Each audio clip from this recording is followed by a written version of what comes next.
අයිබෝන් සුබම සුබ උදේසනක් වේවා ඔයාට.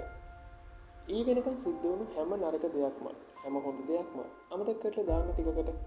දැන් එළියට ගිහිල්ලා හොඳට වටපිට බලන්න. කොයිතරම්නම් සෞභාග්‍යමත් දවසක්ද. කොයිතරම් ප්‍රබල ශක්තිමත් දවසක් උදා වෙලා තියෙන්නේ කියලා.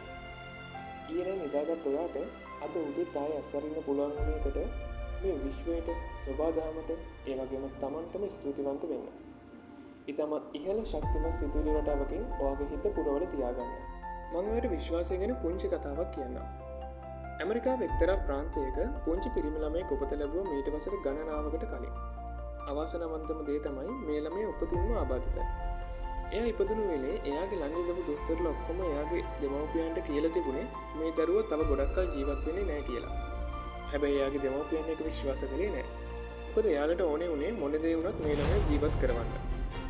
අවසානයේදී ඊට හරියටම වසර 30කට පස්සේ ඒ සියලු දොස්තරවරුන් මිය ගිහිල්ලා එදා ඒ ළමෙක් විදියට ඉඳපු කෙනා අද වැඩිහිටියෙක් බවට පත් වෙලා ඉතාමත් හොඳ නිරෝගී තත්ත්වයකින් ජීවත් වෙනවා. ඉතින් ඔයාගේ ගමනට බාධා වෙන අනිත් අයගේ දුර්වල විශ්වාසවලට අහුම්කම් දෙන්න එපා. ඔයා පරාදයි කියනවා නම්, ඔයා දුර්වලයි කියනවා නම්, ඒක කරන්න බැරි දෙයක් කියනවා නම්, ඔව් හරි ඇති. හැබැයි ඒ ඔවුන්ට අනුව.